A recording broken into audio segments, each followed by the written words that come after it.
अस्सलाम वालेकुम। कैसे हैं आप लोग? उम्मीद करता हूँ कि आप सब खैरियत से होंगे और जहाँ भी होंगे खुश होंगे। मेरा नाम है वहाब और मैं आपकी भेजी हुई स्टोरीज नरेट करता हूँ।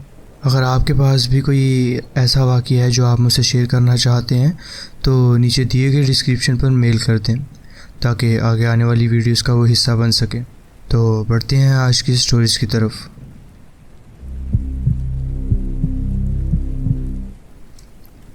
अस्सलाम वालेकुम। मेरा नाम अब्दुल करीम है और मैं एक ट्रक ड्राइवर हूँ। ये कहानी कुछ साल पहले की है जब मैं बांग्लादेश के खुलना से सैलहट के एक गांव तक एक लंबी डिलीवरी पर था। बांग्लादेश के रातों का सफ़र वैसे तो बहुत खूबसूरत होता है, लेकिन एक ख़ास जगह जहाँ से हर ट्रक ड्राइवर गुजरने से पहले 2 बार सोचता है, जिन्नात का रास्ता। इस रास्ते का असली नाम मधुपुर फॉरेस्ट रोड है, जो एक पुरानी जंगल के बीच से गुजरता है। कहते हैं कि यहाँ कभी कोई लोग रहते थे, लेकिन अब सिर्फ ये एक जंगल है और इस जंगल में एक अजीब सी खामोशी जो इंसान के रोंगटे खड़े कर देती है। मैं भी कभी इस रास्ते पर आया नहीं था, लेकिन उस दिन मुझे मजबूरी में यही रास्ता लेना पड़ा। मुझे सैलहट एक अर्जेंट माल पहुँचाना था और अगर दूसरा रूट लेता तो तकरीबन 2 या 3 घंटे एक्स्ट्रा लग जाते। इसलिए मैं अपने मज़दा ट्रक को उस रोड पर ले आया, लेकिन मुझे बिल्कुल अंदाज़ा नहीं था कि आगे क्या होने वाला है। रात के तकरीबन 2 बज रहे थे। पूरी दुनिया सो रही थी, लेकिन मैं अपने ट्रक की हेडलाइट्स की रोशनी में सिर्फ एक आगे का रास्ता देख रहा था, यानी अपनी मंजिल का इंतज़ार कर रहा था। हर जगह अंधेरा था, सिर्फ मेरे इंजन की आवाज़ सुनाई दे रही थी। मेरी आंखें नींद से बोझल हो रही थीं। लेकिन तभी मैंने देखा कि एक औरत सड़क के किनारे खड़ी हुई है। एक पल के लिए मेरा दिल तेज़ धड़कने लगा। वो एक सफ़ेद साड़ी पहने हुई थी, बाल खुले हुए थे और उसका चेहरा बिल्कुल नीचे झुका हुआ था। उसके हाथ अजीब तरीके से लंबाई में लटक रहे थे, जैसे उनमें जान ही ना हो। मैंने ज़ोर से ब्रेक लगाया। ट्रक एक ज़ोर के झटके से रुक गया और मैंने धड़कते दिल से उस औरत को देखा। ये इतनी रात को यहाँ क्या कर रही है? मैंने अपने आप से पूछा। मैं ट्रक से उतरने ही वाला था जब मुझे एक अजीब चीज़ महसूस हुई। उस औरत के पैर सीधे नहीं थे, उल्टे थे। मेरे जिस्म में जैसे एक तेज़ बिजली सी दौड़ गई हो। हाथ से पसीना टपकने लगा और तभी वो औरत धीरे धीरे अपनी गर्दन उठाने लगी। जब उसका चेहरा सामने आया तो मेरा कलेजा मुंह को आ गया। उसकी आंखें नहीं थीं, सिर्फ 2 काली खाली जगह थी वहाँ, और उसके चेहरे पर एक अजीब सी बेजान सी मुस्कुराहट थी। मैं बिना सोचे दोबारा ट्रक के अंदर बैठा और ज़ोर से दरवाज़ा बंद कर दिया। मैंने ट्रक स्टार्ट करने की कोशिश की, लेकिन इंजन बंद हो गया। 1, 2, 3 बार स्टार्ट किया, ट्रक स्टार्ट ही नहीं हो रहा था। तभी एक चिल्लाने की आवाज़ आई और मैंने देखा कि वो औरत मेरे ट्रक की तरफ बढ़ रही है। या अल्लाह बचाओ, मैंने ज़ोर से चिल्लाया। मैं स्टार्टर घुमा रहा था, लेकिन ट्रक स्टार्ट नहीं हो रहा था। उसकी हंसी अब चीख में बदल गई थी, एक ऐसी चीख जो इंसान की नहीं लगती थी, जैसे कोई भूत किसी की जान निकाल रहा हो। फिर एकदम से मेरी वाइंडशील्ड पर ज़ोर का एक थप्पड़ पड़ा। मैंने देखा वो औरत मेरे ट्रक के बोनट पर बैठी थी। उसका मुंह मेरी तरफ था और उसके नाक से लाल लाल खून टपक रहा था और उसकी आंखों की जगह तो थे ही 2 सुराख। मुझे लगा मेरी जान वहीं निकल जाएगी।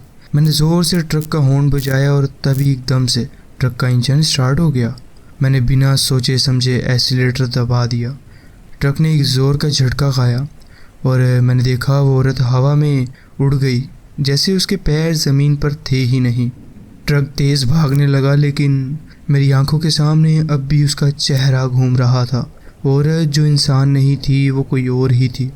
मैं सीधा अपनी मंजिल पर पहुंचा। पूरा सफ़र खौफ से भरा हुआ था। जब मैंने वहाँ के एक पुराने ट्रक ड्राइवर को ये कहानी सुनाई तो उसका चेहरा एकदम सफ़ेद हो गया। तुम वो पहले नहीं हो जो इस औरत को देख रहे हो। ये रोड पहले एक गांव का हिस्सा था, लेकिन एक ट्रक ने एक औरत को कुचल दिया था। तब से उसका भूत सड़क पर भटक रहा है। जो भी ट्रक ड्राइवर उस रास्ते से गुजरता है उसका सामना उससे ज़रूर होता है। ये सुनकर मेरी रूह कांप गई। क्या मैंने एक भटकती आत्मा को देखा था? क्या सच में इस रास्ते पर कुछ है जो ट्रक ड्राइवर्स का इंतज़ार कर रहा है?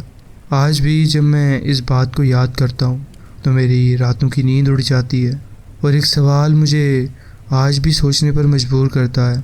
अगर उस दिन ट्रक स्टार्ट ना होता तो क्या होता? अगर आपको कभी रात के अंधेरे में एक अकेली औरत दिखे तो उसको गौर से देखें, कहीं उसके पैर उल्टे तो नहीं हैं। ये था मेरा वाक़या जो मैं आपके साथ शेयर करना चाहता था।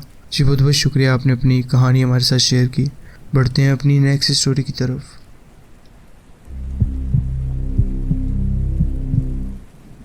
अस्सलाम वालेकुम भाई, मेरा नाम अरसलान है और मैं इंडिया से हूँ। मैं एक ट्रक ड्राइवर हूँ और जो कहानी आज मैं आपसे शेयर करने जा रहा हूँ ये सिर्फ़ एक कहानी नहीं बल्कि मेरी ज़िंदगी का सबसे बड़ा खौफ है। एक ऐसी रात है जो मैं कभी भूल नहीं सका। एक ऐसी रात जो मुझे हर रात के सफ़र पर याद आती है। मैं उस दिन कर्नाटका से शिपमेंट लेके महाराष्ट्र जा रहा था। रात का टाइम था, रोड बिल्कुल सुनसान था। पिछले 12 साल से मैं ट्रक चला रहा हूँ और अकेले सफ़र करने की आदत सी हो गई थी। पर उस रात जो हुआ उसके बाद मैं अकेले सफ़र करने से अवॉइड करता हूँ ज़रा। मुझे एक हाईवे क्रॉस करना था जो एक बड़े जंगल से गुज़रता है। ये रास्ते के बारे में काफ़ी सुना था कि यहाँ अक्सर अजीब हादसे होते हैं। यहाँ के रहने वाले लोग कहते हैं कि रात के टाइम यहाँ रुकना नहीं चाहिए। पर ड्राइवर लोगों का क्या है, हमें ये ऐसे रास्तों की कहानियों को अवॉइड करना होता है, नज़रअंदाज करना होता है ताकि हम अपनी डिलीवरी टाइम पे दे सकें। रात के तकरीबन 2 बजे का वक्त था। रोड पे एक भी गाड़ी नहीं थी, बस मैं और मेरा ट्रक। गाना चल रहा था और सिगरेट का धुआं ट्रक के कैबिन में भर रहा था। तभी अचानक ट्रक एक झटके से रुक गया।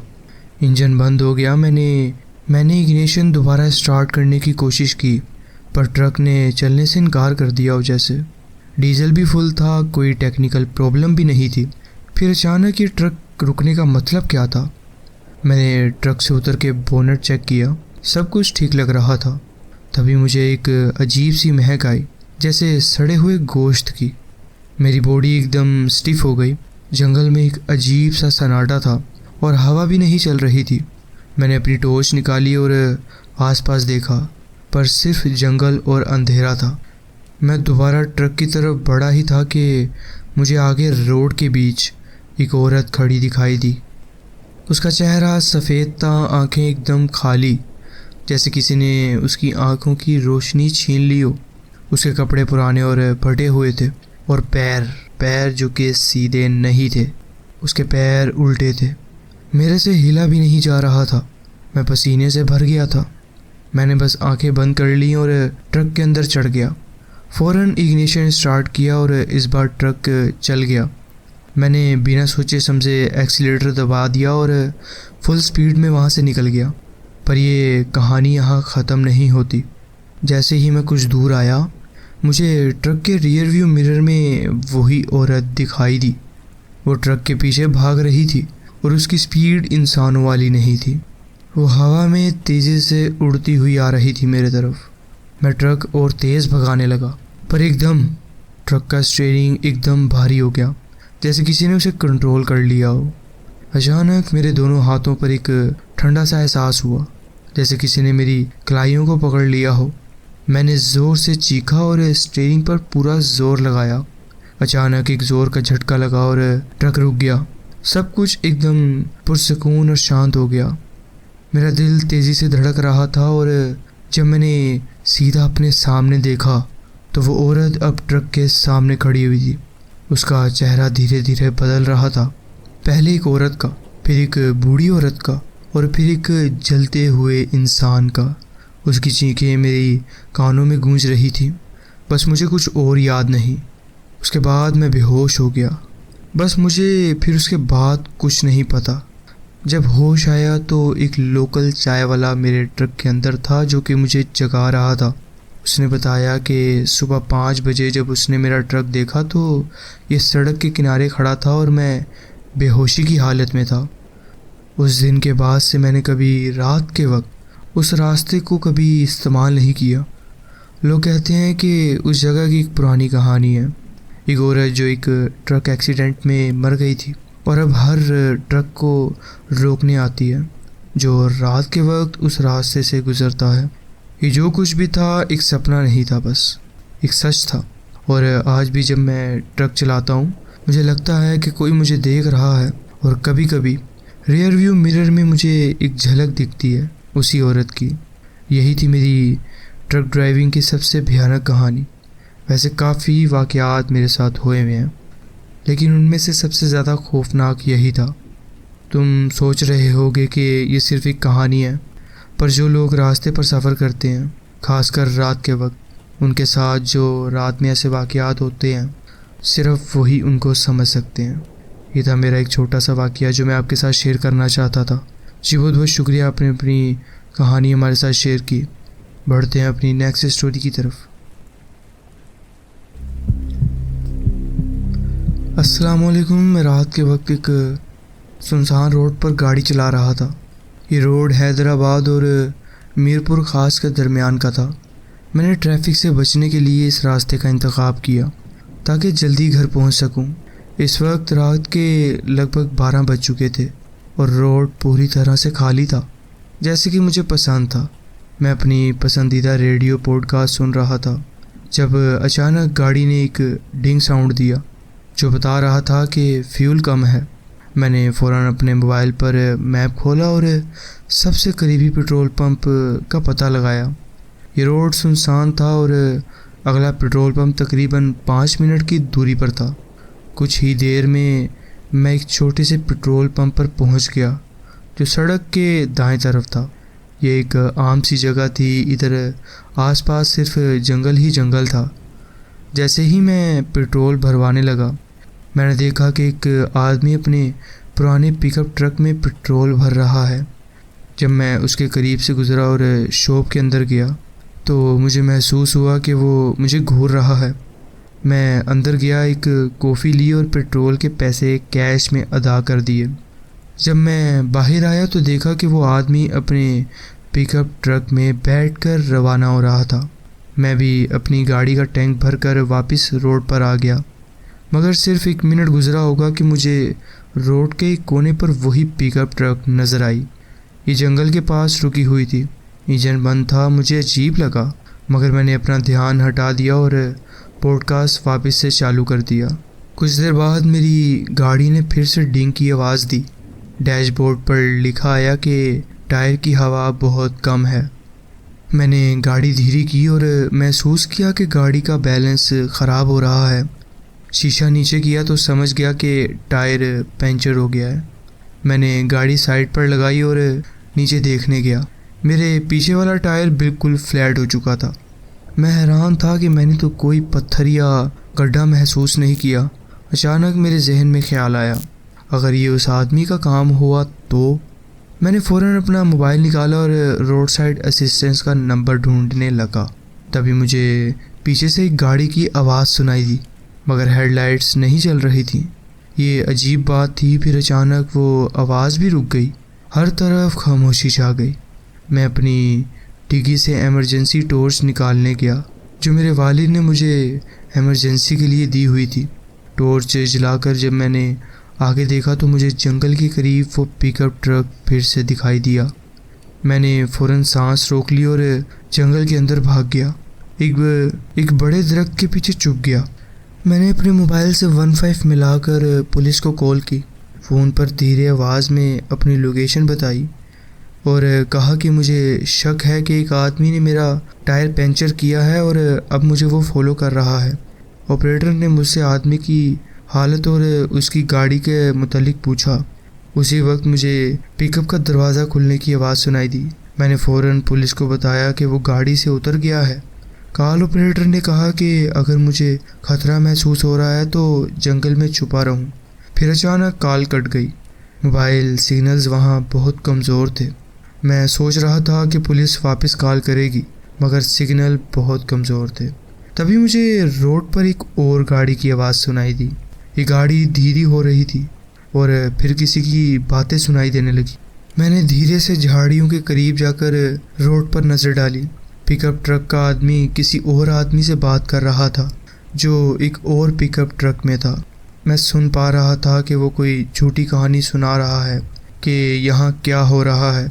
मुझे फ़ौरन एक मौका मिला और मैंने जंगल से निकलकर रोड पर भागते हुए चीखा, मदद चाहिए, मैं इस आदमी को नहीं जानता।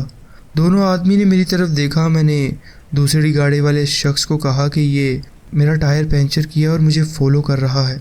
उस आदमी ने फ़ौरन घूर कर उस शख्स की तरफ देखा जो कि अब डर गया था। पिकअप ट्रक वाले शख्स ने फ़ौरन कहा, मैं इस बंदे को पहचानता भी नहीं, और फिर जल्दी से अपनी पिकअप ट्रक की तरफ बढ़ गया। तेज़ी से रिवर्स किया और दोनों गाड़ियों को छोड़कर भाग गया। जो दूसरा आदमी था उसने मेरे टायर को देखा और कहा, अगर चाहो तो मैं तुम्हें करीबी शहर तक लिफ्ट दे सकता हूँ।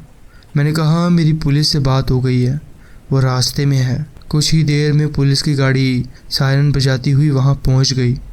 मैंने पुलिस को सब कुछ बता दिया और दूसरे आदमी ने भी मेरी तस्दीक की। पुलिस ऑफिसर ने कहा कि वो पेट्रोल पंप जाकर सीसीटीवी फुटेज चेक करेंगे ताकि देखा जा सके कि क्या वाकई उस शख्स ने मेरा टायर पंचर किया था।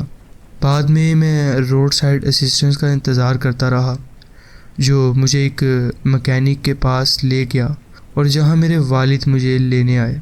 पुलिस वालों का दोबारा फ़ोन नहीं आया तो शायद उन्होंने सीसीटीवी फुटेज में कुछ नहीं देखा, मगर एक बात क्लियर थी, अगर वो दूसरा आदमी वहाँ ना होता तो शायद मेरी कहानी किसी और तरह ख़त्म होती।